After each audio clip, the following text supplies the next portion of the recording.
Bienvenidos a la Pinacoteca Municipal Ignacio Merino. En nombre del alcalde de la Municipalidad de Lima les damos la más cordial bienvenida. En esta oportunidad hemos invitado a nuestro amigo Miguel Seminario para que nos hable de un gran pintor, Ignacio Merino, del que hemos tomado el nombre para esta Pinacoteca de Lima. Yo quería hacer un poquito un preámbulo, un antecedente antes de la conferencia magistral que tiene preparado nuestro amigo Miguel, y quería contarles, porque justamente estoy haciendo una investigación del siglo XIX sobre la pintura, sobre la colección municipal, y fue en el año 1876, tras el fallecimiento de Ignacio Merino en París, que recibe el alcalde de Lima una carta diciéndole que había, por decisión de un pintor, había dejado toda su colección de obras que estaban en París para la Municipalidad de Lima. Ignacio Merino tenía una fama bastante ganada, bien ganada, porque ya había ganado un gran premio a nivel internacional, que fue en los salones de París, con un cuadro que ahora se expone en estas salas, que es Colón ante los Sayos de Salamanca. Ese cuadro, que gana una medalla de oro, es el primer reconocimiento de un pintor a nivel internacional de Perú. Es el primer peruano que gana un premio internacional, y nada menos que en pintura, ¿no? Esa obra, Ignacio Merino quiso regalársela al presidente, y el presidente pues la regaló a la municipalidad, y tenemos la suerte de tenerla en este museo. Los invito a que nos visiten para que lo puedan ver. Cuando las obras llegan al Callao en el año 77, en enero del 77, se organiza en la municipalidad una exposición de 9 días de las obras recién llegadas. Se contrata los servicios de un pintor para que las arregle, les ponga el vestidor, les ponga algunos marcos, y luego se programa una gran exposición de la Galería Municipal.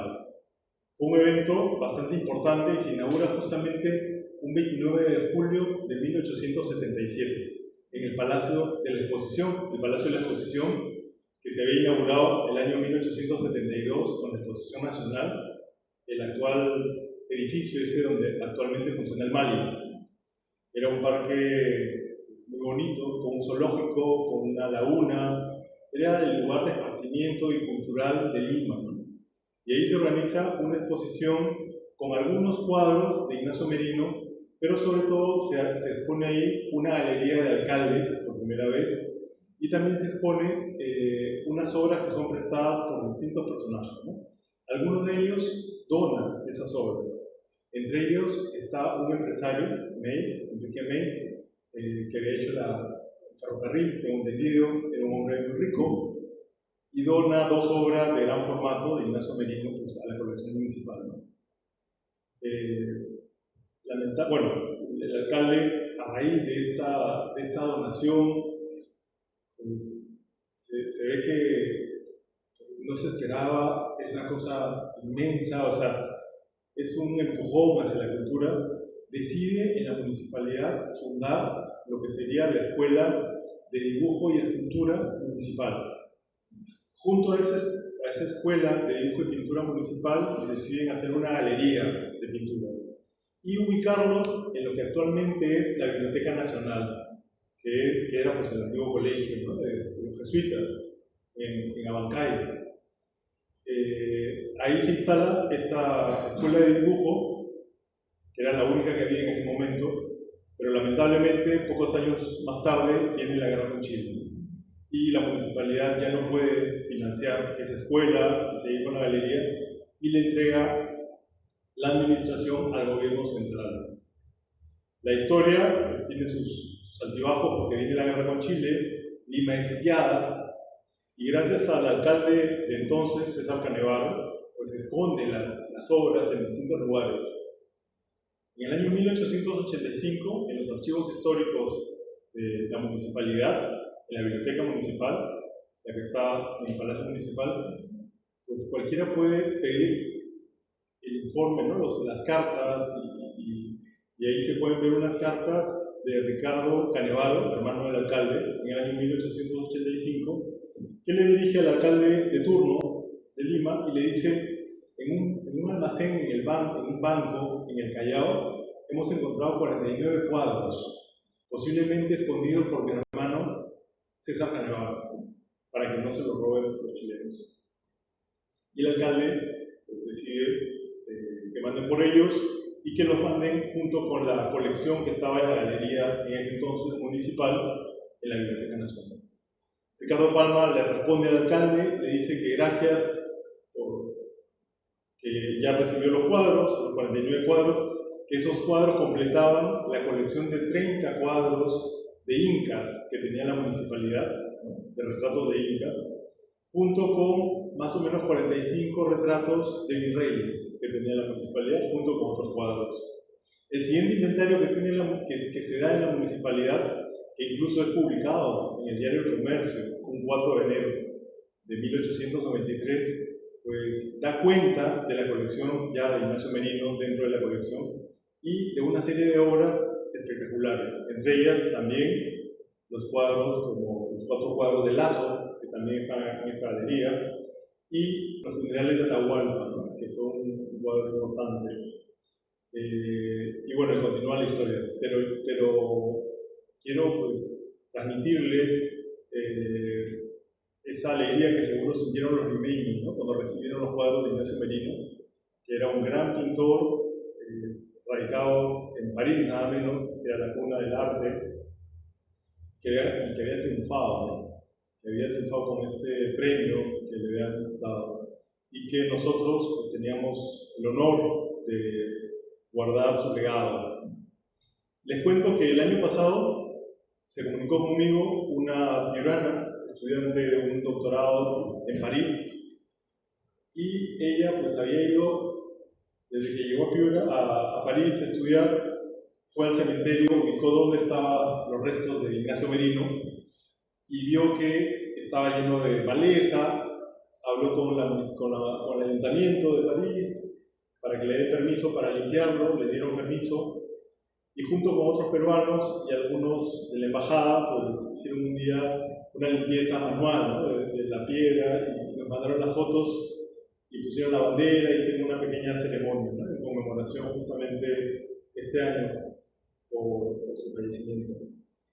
Yo quería leer el currículum del señor Seminario, que hemos tenido el honor de recibirlo aquí.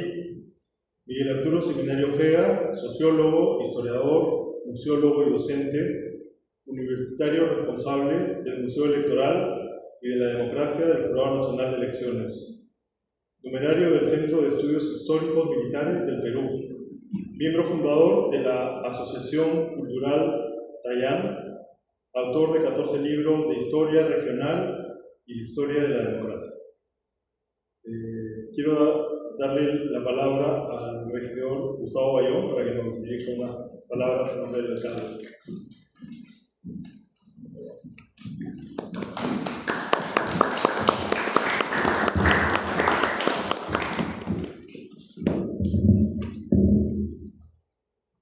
Muy buenas tardes, con gran placer he venido para esta exposición que la estábamos esperando desde hace creo que como un mes.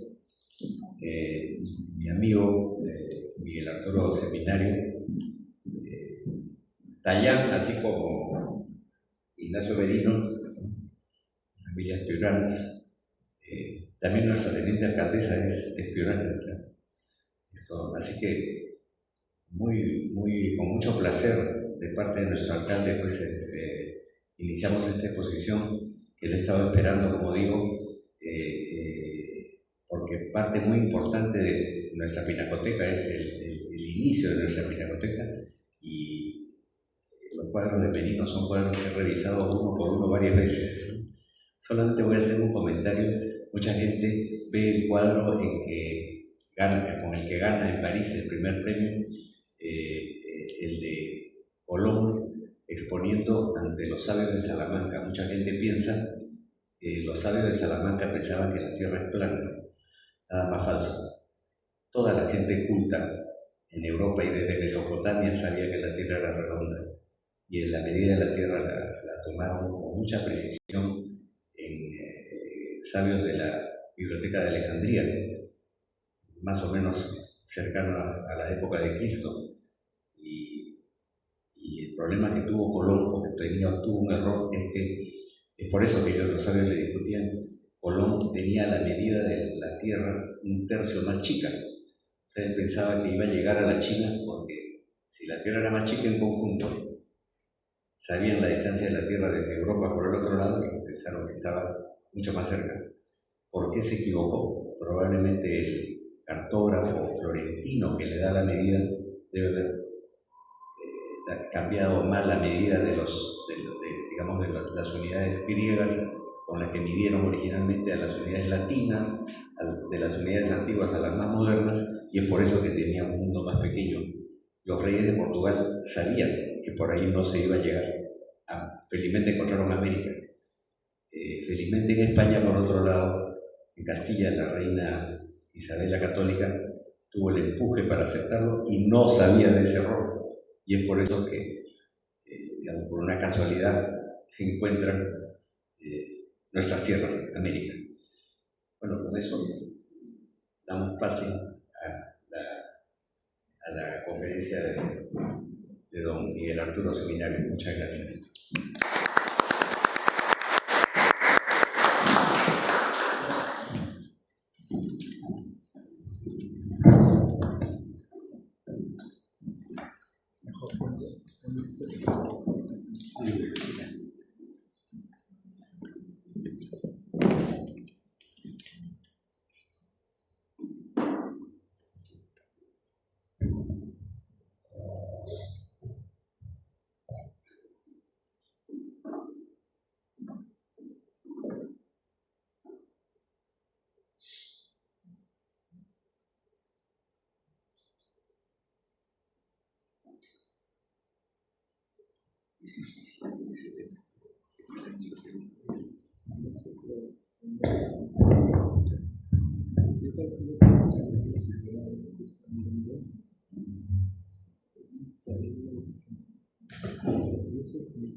Muy buenas tardes, muchas gracias por haberse dado tiempo para estar con nosotros aquí esta tarde para compartir un poco las vivencias del pintor Ignacio Merino, con la venia del señor regidor Gustavo Bayón, integrante de la Comisión de Cultura de la Municipalidad Metropolitana de Lima, de José Alberto Christensen, director de la Pinacoteca, y de los presentes aquí. Debo saludar al doctor Conrado Celis Rivera, miembro de la Asociación Cultural Tayán, al doctor Luis Alberto Rodríguez de los Ríos, ex rector de la Universidad Nacional de Educación La Cantuta, al coronel Víctor Hugo Bustamante Cuffini, miembro del Centro de Estudios Históricos Militares del Perú, al escritor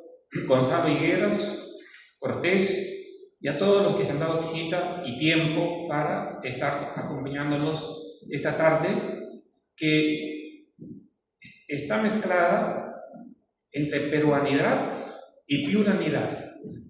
Yo creo que todos los que hemos nacido en Piura, de alguna manera, desde que empezamos a crecer, hemos visto una serie de personajes, varones y mujeres, que se han destacado o a nivel local, a nivel regional, a nivel nacional, y otros que han tomado vuelo internacional. Y entre estos que son conocidos no solo en la región, sino en el país y fuera de nuestra patria, y que por una coincidencia extraordinaria nacieron en la primera mitad del siglo XIX, son don Miguel Grau Seminario, don Carlos Augusto Salaverry Ramírez y don Ignacio Merino Muñoz. Creo que estos tres personajes, en ese contacto con la tierra, primero del lugar de su nacimiento y después con la tierra del país que había logrado su independencia, un poco después que naciera uno de ellos y un poco antes, sí, después que naciera uno de ellos, Ignacio Merino, nació antes de la independencia, los otros nacieron después de la independencia, ha podido el Perú tener con ellos a este conjunto de peruanos universales. Quizás los primeros peruanos universales se pueden contar a Santa Rosa de Lima por el vuelo que tomó a través de la santidad como resultado de la campaña de evangelización de la Corona de Castilla, ¿no? Bajo las directivas de la Santa Sede, pero en todo el país ha nacido gente notable, varones y mujeres, serranos y costeños, tanto como selváticos, no católicos y católicos, quechohablantes y hispanohablantes. Es decir, que el país todos los rincones del país le han dado al Perú figuras muy destacadas.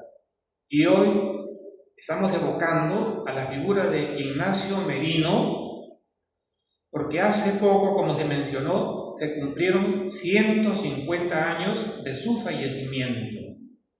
O sea, 150 años desde pase a la inmortalidad, porque Ignacio Merino, como se mencionó, ya gozaba de un prestigio, de un reconocimiento extraordinario mientras estaba vivo. Primero, cuando está en París, viene a Lima, regresa a Europa, pero siempre aureolado de un reconocimiento de parte de los que, no solo de los que sabían de arte, sino de los que podían admirar los trazos, ¿no? Todo lo que salía de manos de este pintor extraordinario.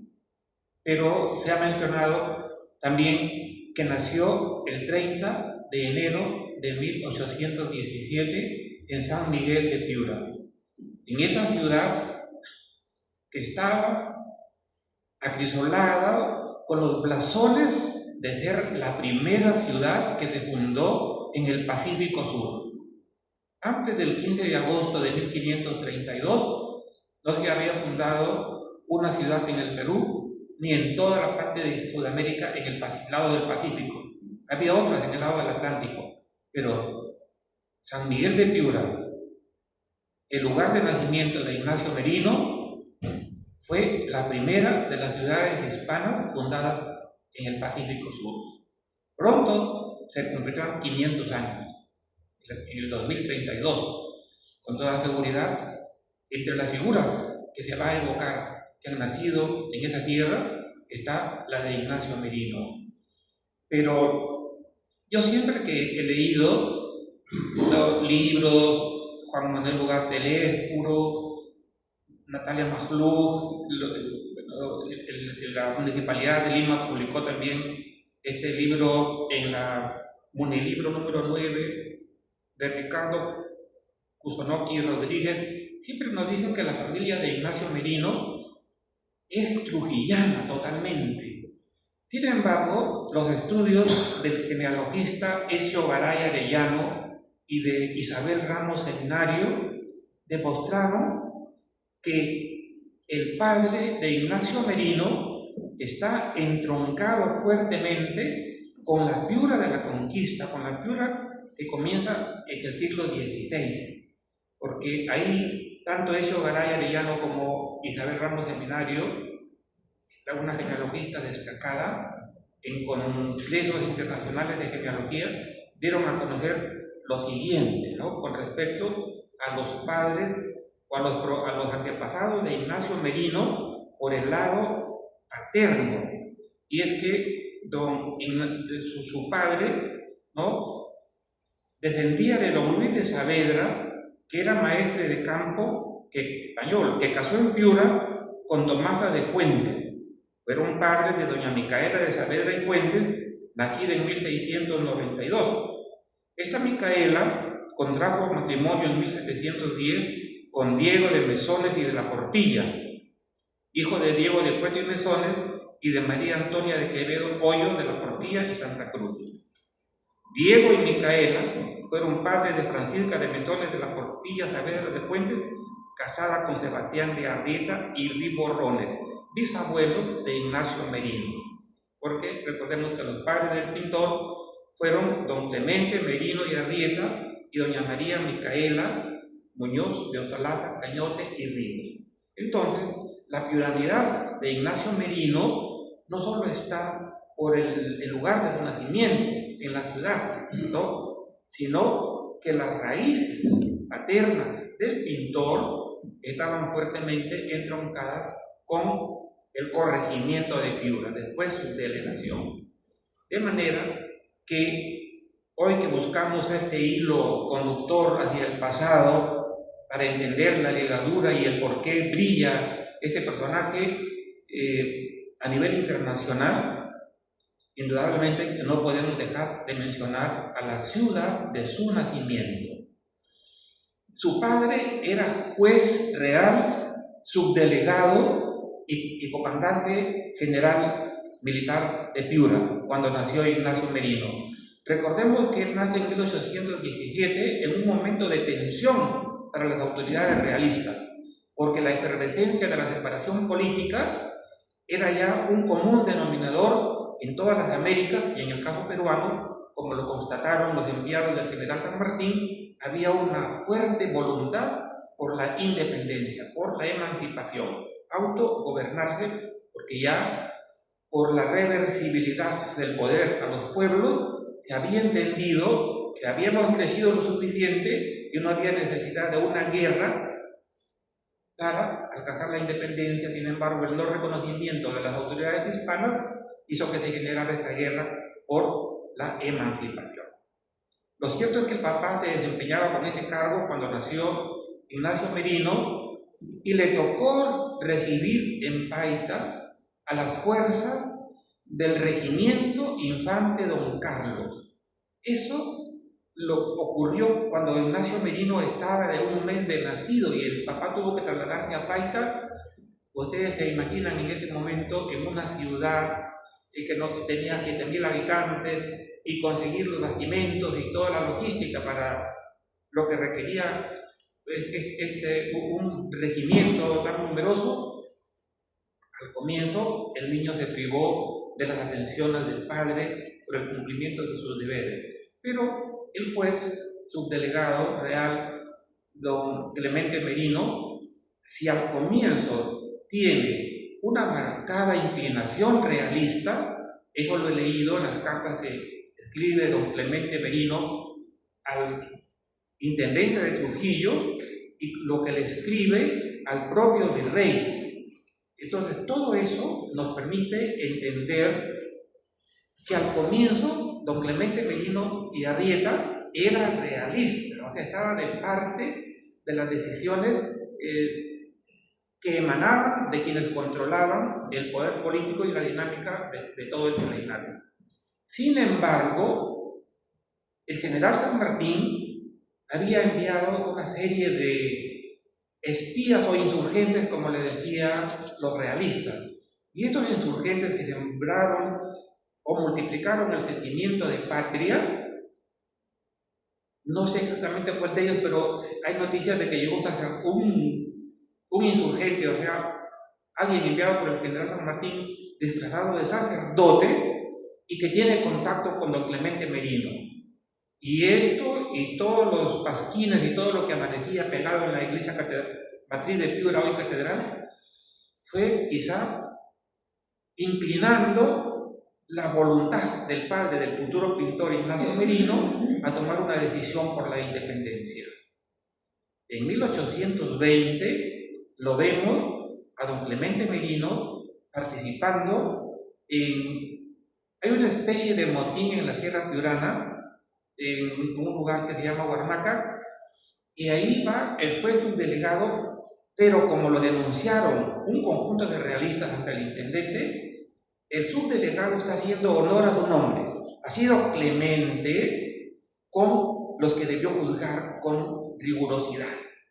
Entonces, eso nos permite medir que en el hogar del que era parte Ignacio Merino ya se respiraba ese aire de patriotismo, eso que que finalmente logró ese paso a la vida independiente. Y terminando en 1820, ya frente a todas las evidencias que había de la postura patriótica de Clemente Merino, fue enviado, detenido a Lima con toda la familia, porque ya las evidencias eran demasiado que no se podían contradecir. De modo que menciono estos detalles porque el niño crece en un hogar patriota. Ya tenía, el año 1821, cuando se proclama la independencia, tenía casi 4 años. La independencia en Piura se proclama en enero de 1821 y en Trujillo a fines de diciembre de 1820, cuando él tenía ya casi 4 años. La madre resultó ser una tremenda patriota. Se sabe que ella y otras mujeres de Trujillo bordaron la bandera con la que se declaró y proclamó la independencia en Trujillo. Si ustedes visitan el Panteón Nacional de los Próceres, se van a encontrar con una placa que se llama placa en homenaje a las patricias, porque el 11 de enero de 1822 el general San Martín distinguió a un conjunto de ciudadanas, todas mujeres, por haberse inclinado así por la idea de la independencia. Y estas 200 damas recibieron una banda bicolor y una medalla con el escrito de la nación a las más sensibles, o sea, a las mujeres que, enfrentando todo tipo de peligro, habían apostado por la libertad. Y en esta relación de nombres que aparece en la Gaceta de Lima Independiente está el nombre de doña Micaela María, ¿no?, madre del pintor Ignacio Merino. Entonces, reitero, menciono estos detalles porque es interesante conocer el espacio en el que se desarrolla o se protagoniza la socialización anticipada. Ahí, en un hogar con estos valores patrios, es que empieza a crecer Ignacio Merino, ya instalada la familia en Trujillo después del levantamiento del proceso por el que se le había acusado al padre. Se instalan ahí y a veces pensamos que Ignacio Merino, después que lo trasladaron al padre acusado a Lima, regresa a Trujillo, ya no regresó más a Piura. Pero en 1823, don Clemente Merino y Arrieta es designado administrador de la aduana de Paita y la familia regresa de nuevo, y ese encuentro del niño con el mar y el desierto habrá influido en su sensibilidad, porque si observamos algunos trazos, algunos rasgos, ¿no?, quizá hasta parecerá forzado, pero vamos a encontrar algunas líneas que nos dicen de las emociones que pudo haber experimentado el niño cuando estuvo en la tierra de su nacimiento. Y si hacemos un recuento de los cuadros que pintó Ignacio Merino, hay uno sobre la proclamación de la independencia, que ilustra la tapa del tomo sexto de la edición Brasa, donde el doctor José Agustín de la Puente Candamo se ocupa del proceso de la independencia y no elige el cuadro de Lepiane, sino el de Ignacio Merino para la ilustración. Y es más veraz en el sentido del retrato patriótico, porque la bandera que aparece ahí es la bandera que crea el general San Martín. O sea, Ignacio Merino pinta este cuadro, pero tomando la verdad de la historia, porque a veces hemos visto que se han pintado cuadros de la proclamación de la independencia, pero con la bandera como es actualmente. Y no, si hay que respetar la veracidad de la historia, hay que estudiar el contexto y plasmar ahí la realidad que quiero transmitir desde otro tiempo. Entonces, sigo reiterando, o sea, todo esto influyó en el ánimo del niño Ignacio Merino, quien a los 10 años es enviado a París para estudiar allá en esa ciudad, y ahí recibe toda la influencia de sus primeros maestros. Incluso tuvo una maestra inglesa, no recuerdo el nombre, que fue la que le dio las primeras clases de pintura al niño Ignacio Merino. Retorna al Perú en 1838 y está aquí hasta 1850. ¿Qué podemos rescatar de esa estadía de Ignacio Merino? ¿Qué pinta? ¿Qué experimenta? Recuerden ustedes que los primeros 50 años de vida independiente están marcados por un militarismo, o sea, los civiles no tenían participación en la administración del Estado. Quizás de todos los episodios que hemos conocido en la secundaria y luego en la universidad, uno de los episodios vinculados al militarismo es el abrazo de Maquinguayo, cuando las fuerzas leales a Luis José de Orbegoso iban a enfrentarse con las de Pedro Bermúdez y de Gamarra, pero finalmente, quizás cansados de esos enfrentamientos intestinos, deciden darse un abrazo y reconocer como autoridad máxima a Orbegoso. Orbegoso regresa a Lima, investido ya de ese reconocimiento, de esa legitimidad. Él había sido elegido presidente legalmente, fue elegido presidente provisorio, y la legitimidad se expresaba en la aceptación de las mayorías, pero como hubo ese rechazo de los partidarios de Pedro Bermúdez y de los seguidores de Francisco Gamarra, que también aspiraban al poder, esa legitimidad no se consolida sino con el abrazo de Maquinguayo. Y Merino no estaba cuando eso ocurrió, porque fue en 1834, pero recibió las lecciones de historia, leyó los diarios, los registros de ese momento y pinta esa entrada, ese ingreso triunfal de Luis José de Orbegoso a la capital peruana.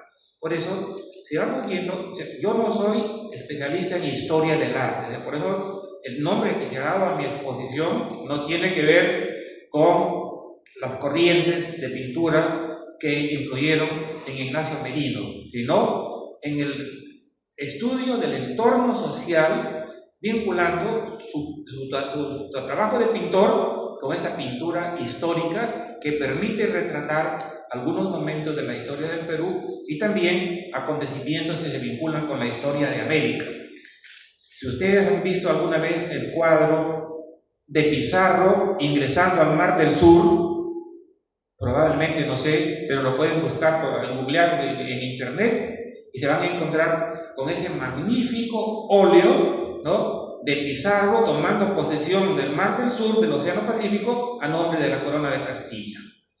Y el que ya se mencionó aquí 2 veces, sobre de Colón ante los sabios de Salamanca, porque eso vincula a la historia de América, ¿no?, ese suceso.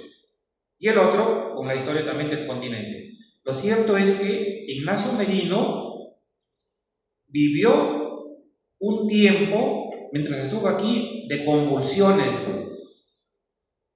internas en el sentido del militarismo. En 1871 recién hay ese paso a un civil como gobernante del Perú, a don Manuel Pardo, pero toda la experiencia mientras estuvo aquí, Ignacio Merino, no sé por qué no hay un gran óleo de Castilla, pero Ignacio Merino también supo de Castilla, de otros personajes que hay en ese momento mientras él estuvo acá. Lo cierto es que él se convierte, digamos, en el heredero o en el sucesor de la Academia de Dibujo y Pintura que había fundado el virrey Abascal. Él, cuando muere, este quiteño, Javier Cortés, él se convierte en el director, sucesor de Cortés. Y ahí tiene como alumnos a 2 personajes que él va, a un paisano suyo, ¿no?, que este año también se cumple el bicentenario de su nacimiento, el pintor Luis Montero, el 8 de octubre de 1826 nació, y a Francisco Macías. 2 alumnos que se destacarían tremendamente. Entonces, pero además de ser director de esta escuela, según don Jorge Basadre, Ignacio Merino también se asocia como docente al Colegio de Guadalupe. O sea, tiene alumnos de secundaria y tiene alumnos ya con la especialidad del dibujo y la pintura. Es decir, que Ignacio Merino, aunque haya muerto en París, lejos de su patria, está muy ligado a ella. Ya se mencionó también que donó gran parte de su producción a la ciudad de Lima. Pero Piura no fue ajena a ese legado, porque recordemos que en 1891, cuando hay unas lluvias diluviales extraordinarias en la zona norte, se deja constancia de que gran parte de la reconstrucción se hace con el legado que había hecho Ignacio Merino. La construcción del puente, la reconstrucción de las calles, de las casas, de los edificios públicos, en gran parte se hace con el legado de Ignacio Merino. Y hasta ahora se pueden ver algunos óleos que hay en la ciudad de Piura, pero la mayoría está aquí en la ciudad de Lima. Pero, ¿qué más podemos decir de Ignacio Merino? Hemos hablado de su entorno familiar, de la niñez, de las experiencias que tiene, del ambiente patriótico, de su socialización anticipada, un poco ya desde su crecimiento, del reconocimiento a sus padres, de sus raíces bien piuranas, ¿no? Del reconocimiento a su progenitora. Y hemos mencionado también que murió en marzo de 1876, o sea, son 150 años de gloria, 150 años de ese paso a la inmortalidad. Lima tiene instituciones educativas que se llaman Ignacio Merino. Tiene una avenida en Lince que se llama Ignacio Merino. El lugar donde estamos es la Pinacoteca Ignacio Merino. En la ciudad de su nacimiento hay una universidad que lleva su nombre, que antes fue Escuela Nacional de Bellas Artes, ahora ya con el rango universitario. Hay una gran unidad escolar en la ciudad de Talara. Hay una calle en el centro de la ciudad de Sullana. Es decir, que hay un recuerdo permanente por este nombre, ¿no? Por la trayectoria, por lo que hizo. Por eso es que dijimos que es un peruano universal, o como lo dijo en su publicación don Juan Manuel Ugarte el Espuro, Ignacio Merino es uno de los peruanos, o está entre los peruanos que hicieron el Perú. Porque ¿cuántos millones de connacionales han pasado por aquí? Pero los nombres de cuántos están registrados como piedra, así, de esa piedra que no se destruye, como bronce, y entre ellos está Ignacio Merino. Yo creo que yo felicito a la Municipalidad de Lima Metropolitana y a su Pinacoteca por haber organizado este acto, porque para los piuranos significa mucho, y para los peruanos en general, este reconocimiento al pintor. Yo he podido apreciar sus obras aquí.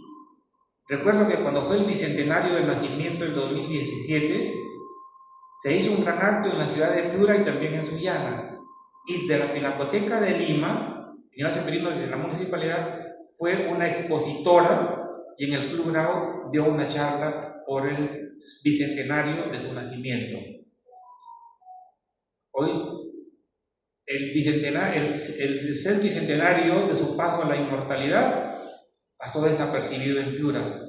Ni la universidad, que se llama Ignacio Merino, se acordó que se cumplían estos 150 años.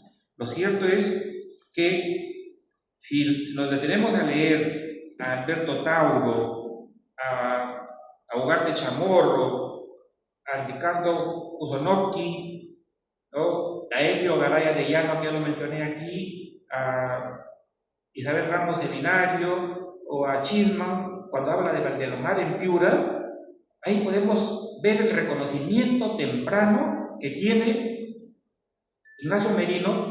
No sé si alguno de ustedes ha leído esa poesía que escribió Abraham Valdelomar en reconocimiento a Ignacio Merino. ¿Cuántos la conocen? Porque Ignacio Merino Abraham Valdelomar conoció la pintura de Merino en 1909. Y en 1911, admirado por la belleza, el arte que hay, los trazos magníficos, escribe una poesía elogiando a Merino, directa e indirectamente lo elogia. Y cuando llegó a Piura en 1918, porque Valdelomar también fue político, llegó a Piura. Recuerden que cuando Valdelomar murió era diputado regional por el centro, y por eso el Congreso se reunía en Ayacucho, y ahí fue el accidente que le causó la muerte. Pero cuando llegó a Piura en 1918, un año después del centenario del nacimiento del pintor, escribió, así detallando con la sensibilidad que tenía Valdelomar, la emoción de estar caminando sobre las calles que habían dado el pintor. Pero la poesía que escribió, que se llama La evocación de las abuelas, me parece que nadie la había leído, ¿no? Ahí hay un reconocimiento de Ignacio Merino. Si me permiten, se lo voy a leer, no es una poesía larga. Dice: La evocación de las abuelas. Y vi entre la negra sombra de las telas, cual suave conjuro de hada miselanda, entre terciopelo a nobles abuelas, reír en sus golas de estelas de Holanda. Sus labios el fino divino Merino pintó con la sangre bermeja de bueyes, en tono tan suave, tan rosa, tan fino, oh, aquellas abuelas de rostro divino que eran el encanto de los visorreyes. Las manos exangues que besan los velos son el fiel trasunto de sus regias manos, que entre las caricias de los terciopelos hurtaron las tintas de los castellanos al pintar las manos de reyes abuelos. El oro amarilla los viejos blasones, y en los pechos graves insignias de reyes, y orla ricamente los decamerones de los finos lienzos cuyas gradaciones eran el encanto de los visorreyes. Los pieles hebillados, los hilos del pelo, contarse pudieran besando las bolas. Oh, el sedoso regio y azul terciopelo que aristocratizan en el lienzo abuelo aquellas de leales damas españolas. Líneas azulinas que en sus manos finas proclaman augusta prosapia de reyes, las sangres bermejas, las bocas divinas, los pies hebillados de aquellas meninas que eran el encanto de los visorreyes. Los vi entre la negra sombra de las telas, cual suave conjuro de hada melisanda. Qué noble reían aquellas abuelas en sus golas blancas de tela de Holanda. Si estuvieron atentos a la poesía, se dan cuenta que va describiendo, ¿no?, la calidad, ¿no?, el arte, porque hasta las blondas, que se pueden contar hasta los cabellos por la sutileza, ¿no?, la maravilla con la que pinta Ignacio Merino. Es una poesía un poco quizá desconocida, pero decidí compartirla con ustedes. Se llama La evocación de las abuelas, y las pueden encontrar en internet. Fue publicada una vez en una antología de la poesía de Abraham Valdelomar, y me emocioné mucho la primera vez que me enteré de la admiración que sentía Valdelomar por Merino, y sobre todo cuando leí la poesía que había escrito, para destacar, ¿no?, la agilidad, lo que salió de las manos de Ignacio Merino. Bueno, pero como mencionó el director de la Pinacoteca, los restos de Ignacio Merino están todavía en París. Se han cumplido 200 años de nacimiento y 150 años de la muerte. Hay otros peruanos que murieron en Europa y que ya se encuentran en el Perú, entre ellos Carlos Augusto Salaverry, como lo mencioné al comienzo de la exposición, uno de los piuranos trascendentes y universales, junto con Grau y Merino. Sus restos retornaron al Perú, a la ciudad de Sullana, en 1964. No sé qué pasa, los de Merino siguen en París. El Perú le debe a Merino, Lima le debe bastante a Merino, la donación que hizo, el legado, y la ciudad de Piura. Alguna vez, ojalá que para el 5º centenario de la fundación de la ciudad de San Miguel, como lo mencioné también al comienzo, los restos ya estén con nosotros en la ciudad de Piura. Ahí hay un lugar, con toda seguridad, en el cementerio San Teodoro, en el antiguo espacio para sepultar a los difuntos, donde la municipalidad alojará, dará un lugar para que se encuentren aquí los restos de Ignacio Merino. Bueno, yo creo que es una síntesis de lo que tenía que decirle. Muchas gracias por la paciencia que han tenido, y recuerden que entre los óleos y retratos del escenario social que los van a ver, si es que el director nos permite que se haga un recorrido de día, ¿no? Ese cuadro de la jarana, o sea, pintar el escenario social, como lo hizo Merino cuando estuvo aquí entre 1838 y 1850. Ese cuadro magnífico de la frutera limeña es extraordinario. Yo cuando lo vi todavía no me pasa el embeleso de la belleza, los colores, ¿no? La proyección que hace de la frutera limeña.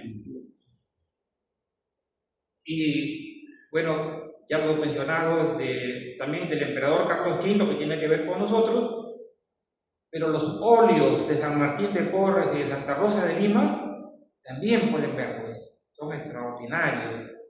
Hay unas estampas costumbristas, o esa de la limeña en el portal, bueno, no sé, la de asesinato de Cornaro, bueno, ya no sé por cuál apostar. Lo cierto es que Ignacio Merino se convirtió en el registrador de un tiempo. ¿Y cómo lo registró? A través de la pintura. Y nos dejó, no solo más allá de emociones, nos dejó un retrato, así como hizo Pancho Fierro, porque Ignacio Merino también hizo dibujos. Creo que los más antiguos son los casas del Cerro San Cristóbal, ¿no? Y de la tarjea que había ahí para represar un poco las aguas del río Rímac. Esos son de los primeros dibujos que he podido observar en reproducción de Ignacio Merino. O sea que trasciende por los lienzos, pero también se destaca como un gran dibujante. Bueno, yo creo que para mí ya quisiera leerles aquí, donde en este libro describo parte de la vida del papá. Aquí este libro, Piura y la Independencia. Lo que dije de Clemente Merino y Arrieta, lo escribí aquí, se publicó en 1995, y lo reitero porque el entorno en el que se forman los niños es decisivo para su vida como adultos. Muchas gracias, señor director de la Pinacoteca, por esta ocasión, y a ustedes por haberse dado el tiempo para estar con nosotros. No lo mencioné al comienzo, pero también está con nosotros la presidenta del Consejo de Apoyo Permanente para Obras Sociales de Sullana, la señora Isabel Mendoza de Gutiérrez, y el señor presidente de la Asociación Cultural Tayán, capitán de navío, Luis Ernesto Mendoza Ramírez. Gracias por haberse dado tiempo y haber estado con nosotros para compartir esta evocación sobre uno de los más grandes piuranos y uno de los más grandes peruanos. Muchas gracias.